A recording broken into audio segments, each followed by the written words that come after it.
Hey, Crystal. Good morning. Good Happy Life morning. with Dan. I You're know, and back. I'm actually here, Hey, I think that me and Danielle did a pretty good job while you were gone. I know. I even mentioned I'm retiring from Live with Dan, so Danielle can just fill in. She's already got the first part of the name there, so We can just add a little dash. Live with a Dash. Dan, a Dan.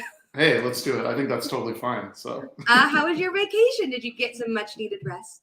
it was awesome. Yeah, no, good time with the family, and we went to the beach, South Padre Island, so it was nice. Yeah, I love that. Well, I'm so glad you're yeah. back. Thanks. I know it's good to be back. I really like what you guys have been doing here on Live with Dan without me, though. It's been nice. It's been Yeah, nice to see. Women's History Month, man, and we're continuing it today with some of our and Jason and with some of our classic Question Pro supporters like Jason Talwar and a new face to the show. I'm pretty excited about. Yeah, no, it's going to be awesome. I know they have a lot to say around data and startups and tech layoffs and everything else. So it should be an interesting conversation. I did want to plug that later today I'm actually going to be live again, but on another show. So with the Trimata guys, Rit and Tim. I'm going to be on their show later today. So if you guys want to tune into that, I'll post a link on my LinkedIn after this. But so I'll be live there talking more about products. So which I know a thing or two about, I guess. Amazing. And I don't know if it's live or recorded, but Patrick Jones is doing a presentation with the University of Georgia and MRII today also. Oh, no, that's actually for Quirks next week. Oh. Yeah. So Anthony, who's he's a board member for the MRII, will be at Quirks next week presenting on data for the MRII that was collected in Question Pro. Right. Yeah, if you follow that train. So if you're at Quirks next week, there'll be a session with the MRII and University of Georgia that will be presenting data that was collected on Question Pro on behalf of the MRII. Also, Question Pro designed the slide deck because we've been doing it all day. Yeah, so I kind of volunteered you guys for that one, so hopefully that's right. And then if you are joining us next week on Live with Dan, we will be having the outgoing president of SMR, Kristen Luck, here. And shout out to new president, Ray Pointer. I know. I like that he got nominated. When I saw that he was up for it, I was like, oh, I'm pretty sure he's going to get it, but you never know. It's an election, so anything can happen. Are you guys like extra about it because you're researchers, so you like? There's a little extra about it, yeah. And then make sure you check out Empowering Workplaces that dropped this Wednesday with our guest from last week. I know it's going to be a great conversation about your biomarkers as a leader. So please check that out. And then do we have anything else coming up, Dan? Not that I can think of off the top of my head. I think that's good. Yeah, that's a lot. Let's get the show rolling. How about that? Let's do it. All right, let's bring in Wendy and Jason here. Hey, Jason, Wendy, how are you both doing? Great. Happy Friday. Awesome. Doing well. To have you. Yeah. Oh, go ahead. Go ahead, Jason. I was gonna say it's really great to be on the penultimate show before Kristen Luck comes on next week. We're setting the bar, Jason. We're setting the bar. Exactly. Both of you definitely are setting the bar. So for those that don't know Jason Talwar, he was a principal strategist, strategic research at Tableau, software, and Salesforce, and he's been around. I mean, we know him here. He's a friend of Question Pro for a long time. And we have Wendy Turner-Williams, who was the chief data officer at Tableau. So we're excited to have her. This is actually one of our first conversations with Wendy. So I'm excited to dive in and get some insights there. And what we want to do is talk about everything from ChatGPT, which I'm pretty sure everyone has heard more than enough about, but not quite enough, because I'm sure we're going to have some interesting takes today. And anything from trust, monetization, tech layoffs. It's going to be a wide-ranging conversation, but let's dive into it. So remember, you only have 30 minutes.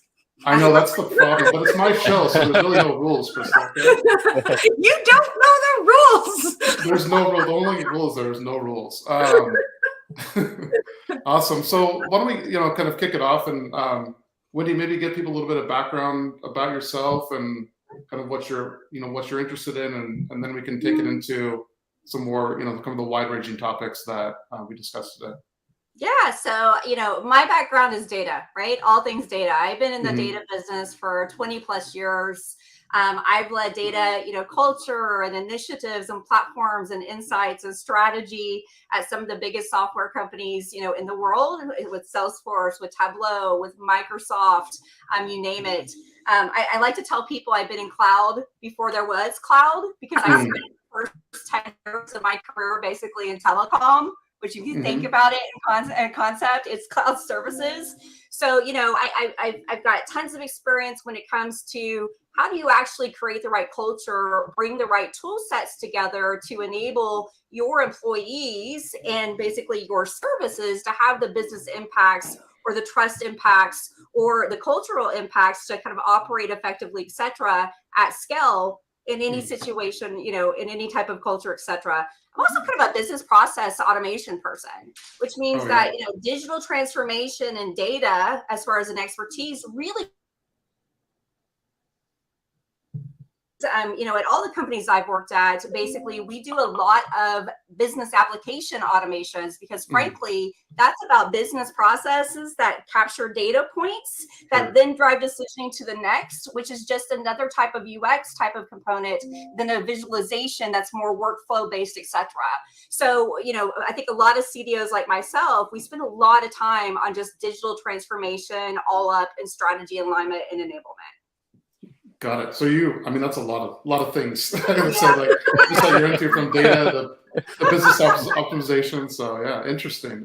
Well, I think CDOs are kind of like, it's like the Heinz 57 sauce of the C-suite, right? I mean, if you think about it, we have to know, right, the business angles of almost every C-suite function there is. We have to understand their strategies, and we have to actually understand how the data needs to meet their strategy in advance of their ask, right? Like, how do we get more proactive of those things? So, we blend every function there is in a company, as well as the technology and the business processes. And that's what good CDOs do. Yeah. And it's probably a lot of, okay, here's what you're saying, but here's what you actually need, right? And then matching that up, I'm sure, is a very difficult task. Well, that's the age-old kind of problem in engineering. Often the times, users often cannot articulate or do not fully understand what they need, or what they might need on the next step, and they may be looking at a very narrow problem set. When you're thinking about data, I mean, data for data is great, but data is really the collective data and how you can augment and amplify, insights and fast pace and do agility and drive improvements in effectiveness and efficiency, which means we're always thinking steps ahead, many steps ahead, usually. Yeah, that's interesting. And then, Jason, in terms of like data literacy and usage of data and insights, I think people kind of get confused sometimes, and like, how can I translate this data and how do I tell a story with it? Can you maybe speak a little bit about that, and like maybe some ways or tricks or tactics that can help people out there? Yeah, and I think when we think about data literacy, we think about organizations, being in market research, being really close to the data and the information, we assume that people can get it, right? That they actually understand the data and can make for and use those specific insights. But if you really look deeper into it and you look at an entire organization, a lot of people are very smart when it comes to, execution or what they do, but sometimes there's a lack in understanding the data, the information. How do I take this information to go take action? So when I was working with Tableau, saw this as really a journey. Like, how do we get people to understand this research? How do we get people to understand the data and really take that into action? Because if they don't have it internalized, then they're not going to use it. And all that money that you spent on market research, it just becomes a liability, right? You spent $1 million on this brand tracker and no one's going to be using it. And then they're like, I'm just going to go with my gut. And you're like, maybe, sometimes that's okay. It depends on where you are in the organization, right? You don't become C-suite by making bad decisions, right? I'm trying to help the people down there doing like the execution work, right? But the thing is, it comes down to data literacy is helping people understand the data through different modalities. So, what we set up over at Tableau was a monthly call, research readout. And I did that so people can not only understand like the research and the data, but how to use it, how to internalize it. and how to Right. bring it into action. So it's breaking down into chunks. And so I saw that as more of a chance to teach people about research methodologies, what they mean, the statistics behind it. So if they can understand it, they can go use it. So they need to be able to trust that data. The other thing that I'm finding, go ahead, Wendy. No, go ahead. Finish the thought. No. So I mean, what I was gonna say, it's also how the data is visualized. And Wendy, I'm not sure if you're gonna kind of go into this area as well. Is if you think about a slide deck and the way that it is, it's like, oh, this is real estate. We have to pay for this real estate. How much does it cost to create each slide? Right. We have to fit as much data and information as possible on there. But then when you get is people looking at it going, I have no idea what I'm looking at. Yeah. Right. This is where Tableau comes in too, as well. Right. And all the other BI tools. But those BI tools that people use don't necessarily help them with the actions and the recommendations when they're in the flow of work. And this is where we're really starting to see. Go ahead. Because it just visualizes the data. It doesn't give them that data literacy to make decisions. Well, in data literacy, let me add to this, if you don't mind, Jason. Go ahead, Wendy. Yeah. Visualization and literacy is not about always just understanding the data. When you think about, I think there's been some latest research or Forrester publications that basically there's almost 79 zettabytes of data that exist in the world just from a marketing perspective and making, okay? That's 29 plus 21 zeros after it, okay? The problem isn't that we have a problem creating data. The problem is not even a technical problem, okay? The problem is that we have so much data that we struggle to use it really effectively. In fact, there's other stats on this around like culture, right? The conference you go to in a professional industry where you don't hear data driven, data culture, AI, it's the every other word, right, in a keynote speech at pretty much any conference that exists. But the reality is that 95% of companies basically blame cultural challenges for not being data driven. On top of this, Forrester, and I think it was Van Advantage, did a survey that basically said that only 24% of companies are actually data driven. Okay. 24. It's actually less than that, Wendy, I think. So the McKinsey data put that at like 8%, and then our research there said it was about like 17%. But 17. I think that's right. I think even 17% is kind, to be honest, because the reality is that it's not about publishing a BI report or using a metric in a meeting is actually not being data driven if you have not aligned your data to your business strategy goals and actually defined the questions that you need to make decision-making insights for to actually move your business in the strategic directions that you need to. If you're not doing that, you're not being data driven because you're not being proactive. You are looking at the past versus the future, and you have no cultural alignment to your strategy and the insights that people are using on a day-to-day basis to actually work in the company. Okay. Interesting. And that's the reality. So what would you? Yeah. Go ahead. No, go ahead, Jason. Yeah, one more thing, Dan. I want to add this, and let's do an accounting metaphor to what Wendy's saying. And this is what Gartner was saying as well. Is you have to look at your data as assets and liabilities. And the thing is, as data comes into your organization, it's first a liability, right? You have to spend money to analyze it, to collect it, to share it, to build your culture, to use it. That all costs money. And then in the correct. And then in the end, it's up to the organization and based on their systems, their tools, and their people to make that into an asset. And it only becomes an asset when it's being used to drive something, let's just say an action forward or an outcome that you want to get out of this or help you move the company forward. It costs a lot of money to have data, right? Everyone says data. You got to see dollar signs on this and go, well, we have to have the infrastructure and we have to have the people to use it to create that asset and get a return on investment on that data. Yeah, I think it's. Go ahead, Wendy. No, go ahead. And that goes to, I've been driving CDO circles all around the world, right? As my role as Tableau CDO, the number one BI and analytics, company software in the world, all of the CDO peers and CIO peers wanted to sit down with me and talk data. And when we talk data, we don't talk a specific software, right? I mean, if you think about Tableau, normally in an end-to-end data cycle, it's more of the last mile. You've also got compute, storage, you've got all your data management tools, you've got all of your visualization, data science, AI aspects. But what keeps CDOs up at night is not technology, okay? It's the cultural challenge. It's the fact that often the CDOs are underfunded, but over what you would say, over leveraged in regards to actual like the variety of priorities across business suites across the company, as well as the fact that there's trust aspects of data, there's monetization aspects of data, you have to be at the table with the other C-suites and understand the business strategy itself. And that's the key part around culture.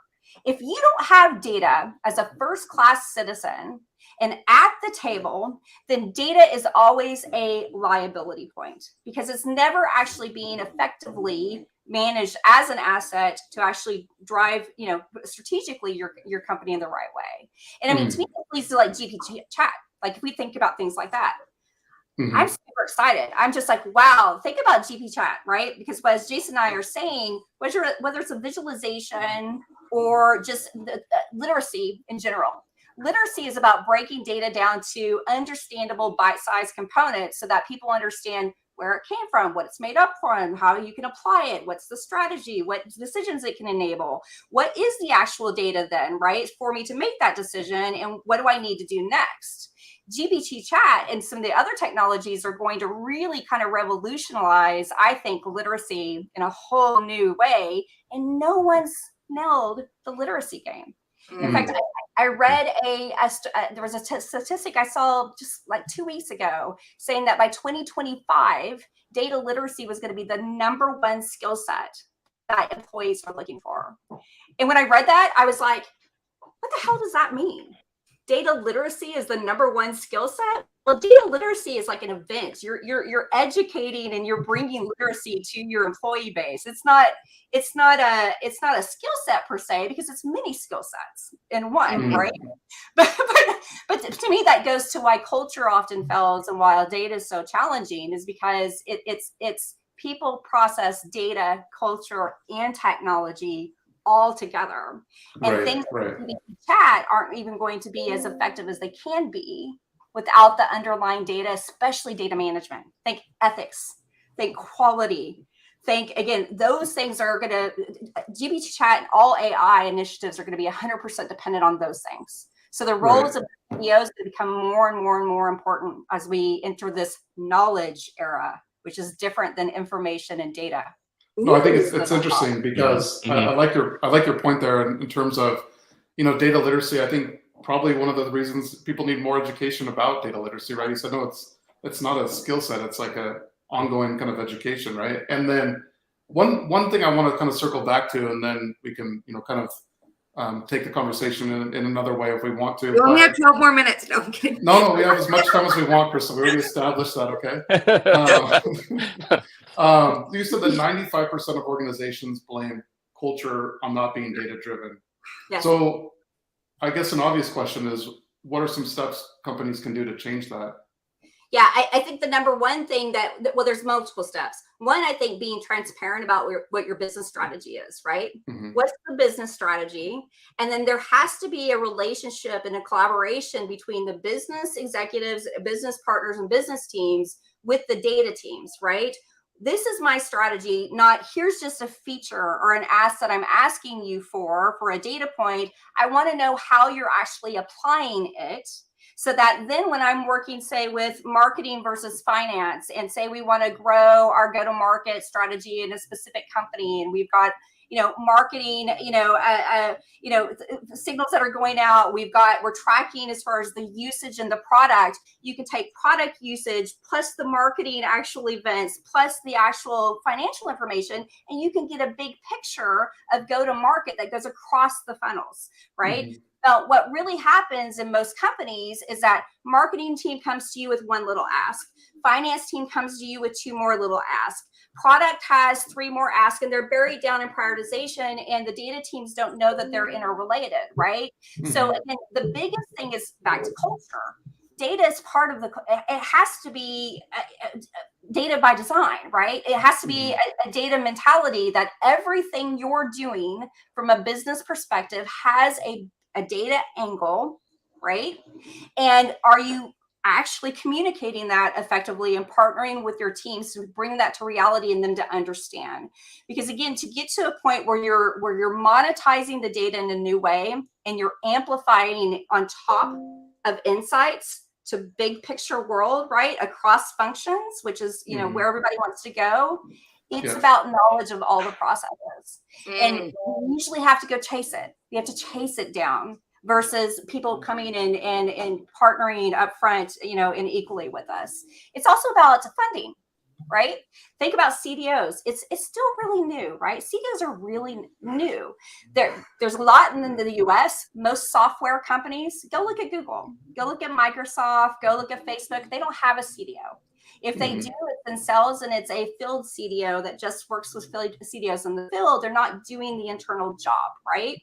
Or if you look at EMEA, okay, or EMEA right now, I think 1 to 3% of companies have a CDO, even though there's things like GDPR and privacy and et cetera. So again, people have to think about it as it is a strategic advantage. It separates those who do well in markets and those who don't. And there's lots of statistics on this.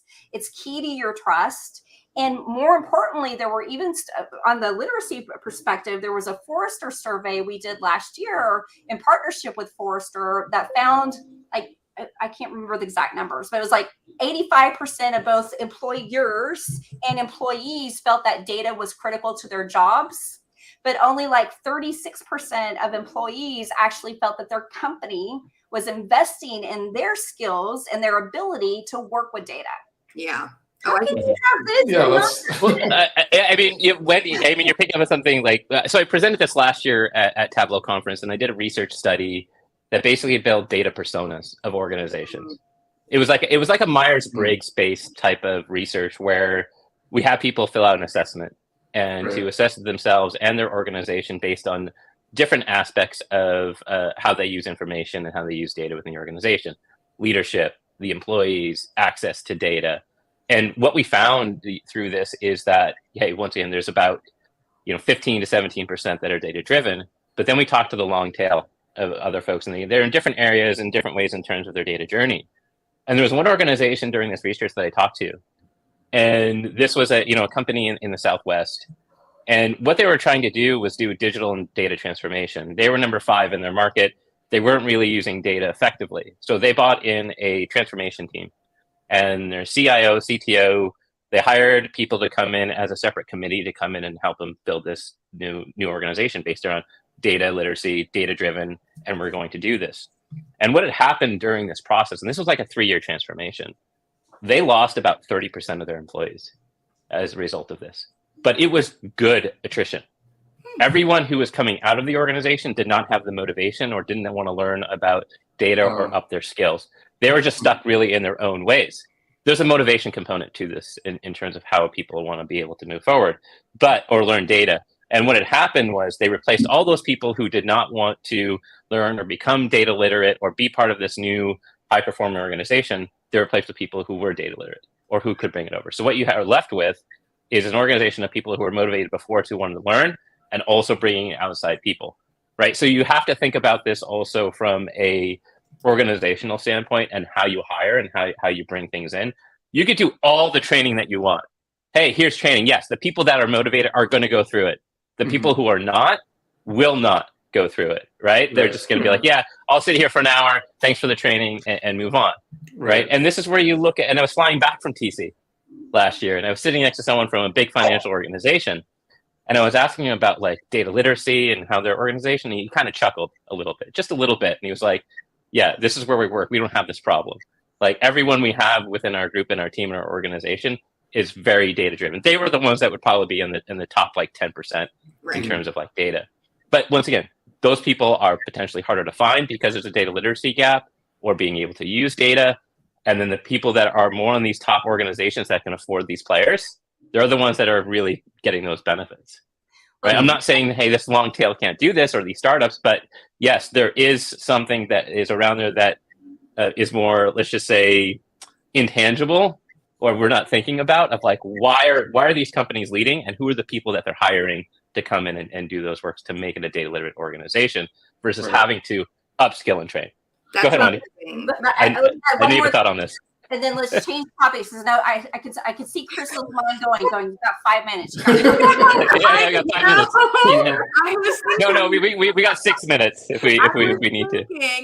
It sounds like we're going to have a workforce data literacy culture talk, because we have a culture department. We need, for sure. Well, let me add one more tidbit to what Jason just said, because I think this really resonates. I already mentioned, like, 90% of both employers and employees expect to be using data, right? But another statistic that came out was that 80% of employees that had high data skills satisfaction, in other words, their company was investing in their continuous development on data. Data's not one and done. I'm sorry. Data literacy is not one and done. Technology changes, data changes, business strategy changes, business systems and applications change as far as how they flow and how the data integrates across them. So it's constantly evolving.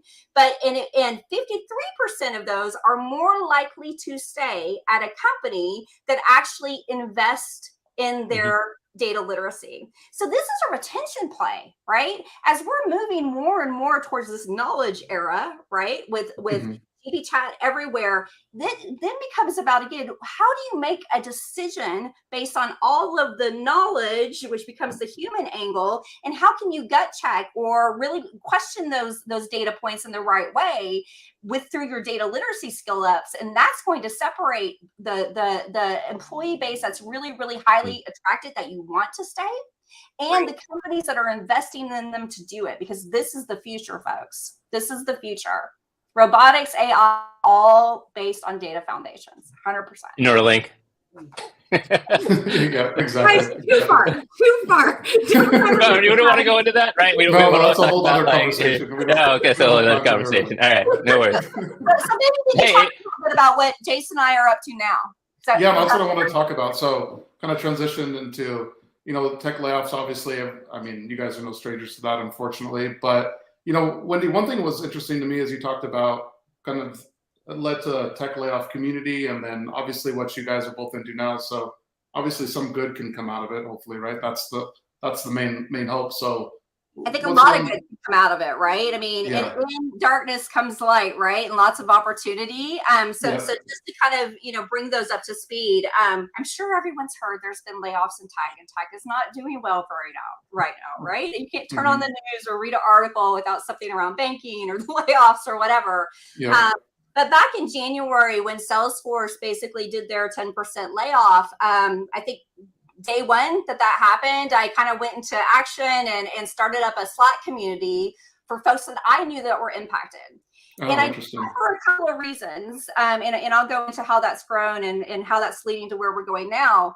But, Tableau, of course, we kind of know the story with Tableau. A lot of the Tableau leadership, was kind of exited or left last year, including myself, as Tableau's being more and more integrated into Salesforce and they optimize resources. I get it.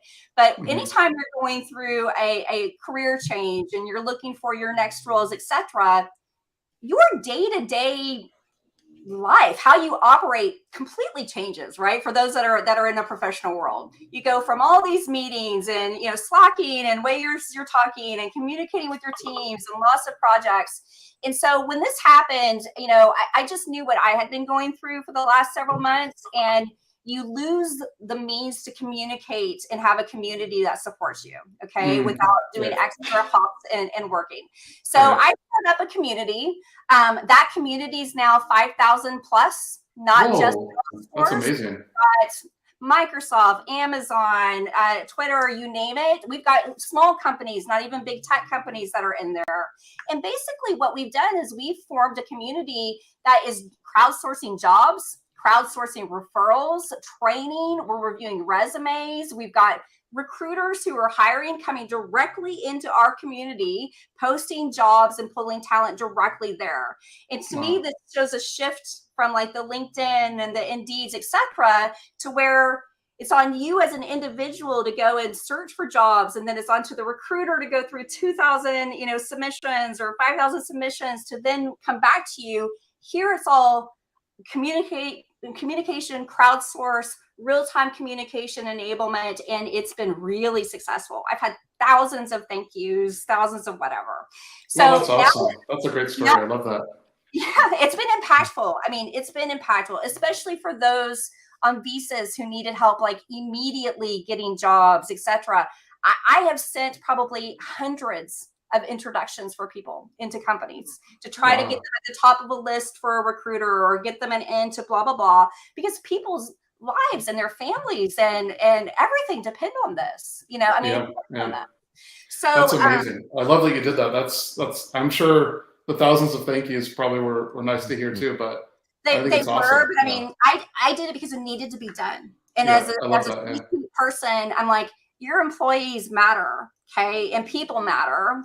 And these are also your customers. And the tech community is a very small world. And tech is needed, and it's not going away. This is just a kind of shifting of the talent, and they will continue on. But more importantly, what we've done out of this is we now have a startup community.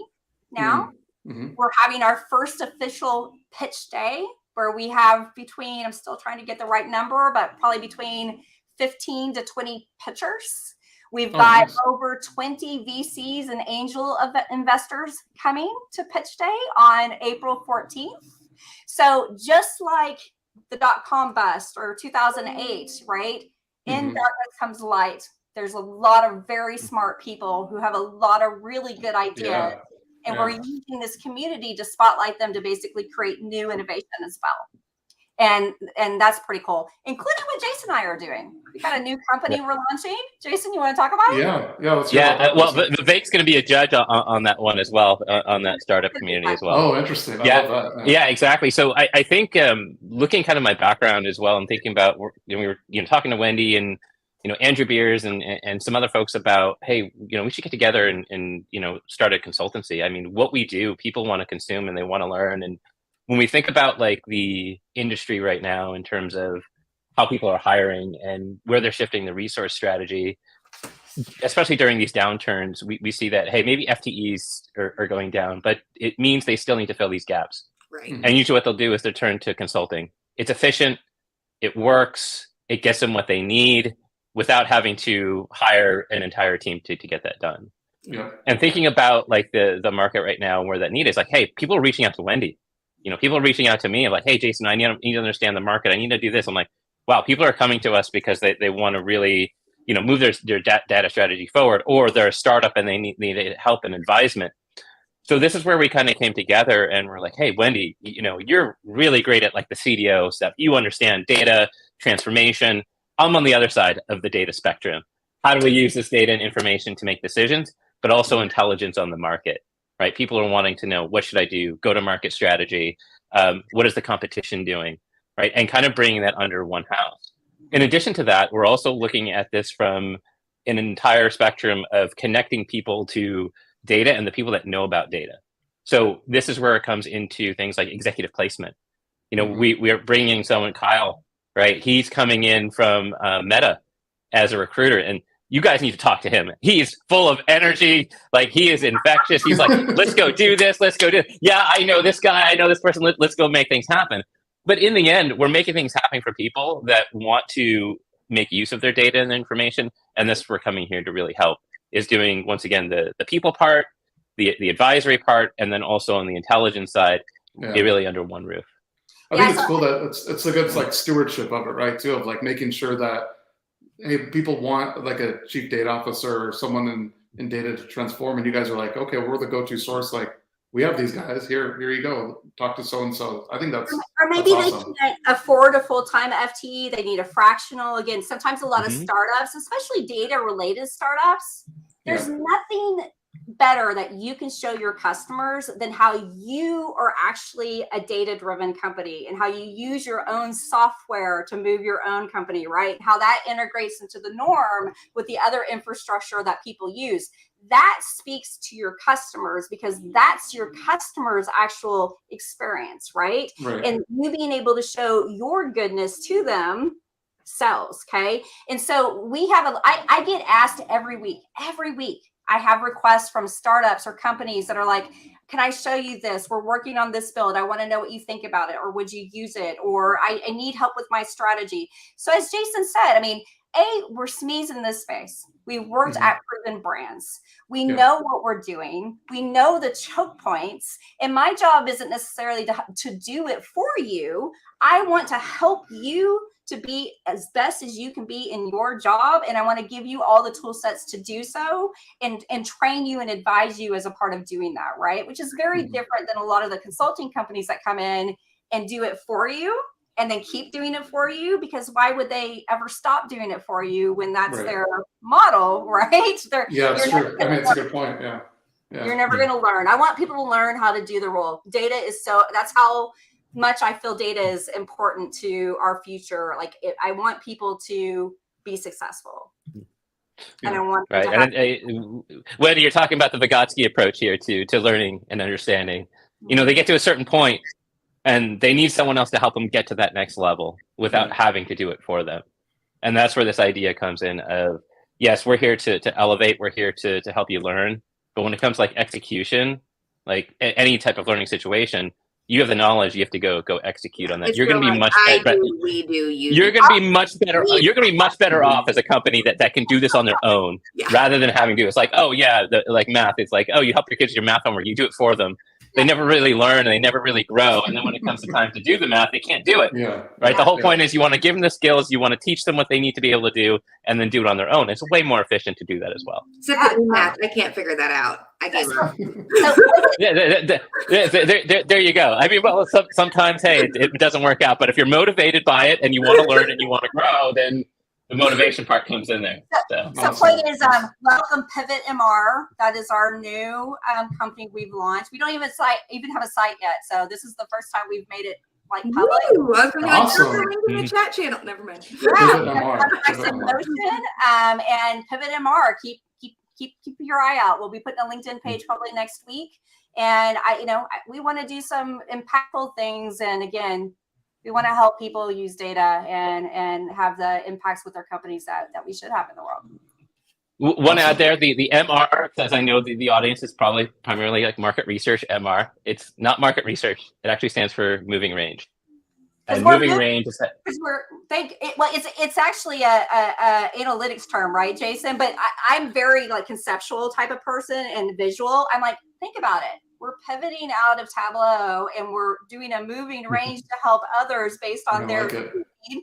And anyway, but no, it makes sense. It makes sense. So, so people want to find out more, connect with Jason and Wendy on LinkedIn. Is that the best way?